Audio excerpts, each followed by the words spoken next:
This morning at 6:05, we are going to take a live look over war-torn Gaza. Today marks 1 year since Hamas attacked Israel, the deadliest day for the Jewish community since the Holocaust. In Gaza, the Hamas-run health ministry reports over 40,000 Palestinians have been killed in the conflict as well. Today, millions of people will gather to remember those lost. NBC's Alice Barr shares the latest on the war abroad and here in the United States. Across Israel today, ceremonies mark 1 year of anguish, of hostages separated from their families. We miss him so much.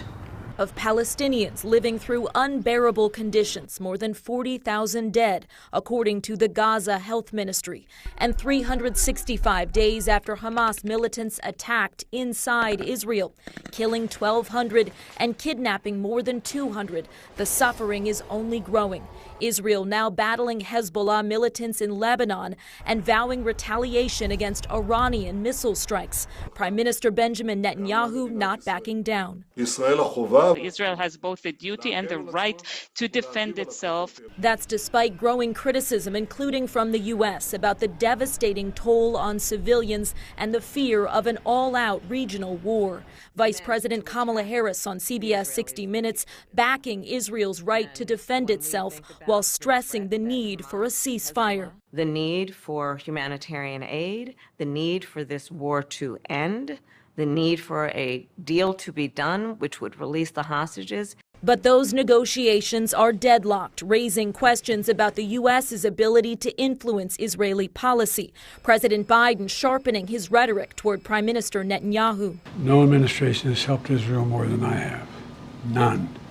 None. None. And I think Bibi should remember that. Hostage families pleading for a breakthrough. I will not allow myself to lose my hope, because if I do, who will scream for Keith? The cries of millions growing more desperate with no end in sight. In Washington, Alice Barr, NBC News. Today in the St. Louis area, the Jewish community will remember the lives lost and lift up the people still being held hostage. The event comes as anti-Semitic incidents increase in the United States. That's why Columbia University is stepping up security at its New York City campus ahead of possible protests there today. 5 on Your Side spoke to a local rabbi who says it's important to actively push against hate. There's fighting hate, which we have to do, calling out hate, and then there's actively, proactively, and intentionally doing good, spreading positivity. And I think if there ever was a time that our world needed that, it is now. If you would like to attend the service tonight, you can pre-register through the Jewish Federation of St. Louis. You can get the latest information on the war in Israel and Gaza sent straight to your phone by texting the word Israel to 314-425-5355.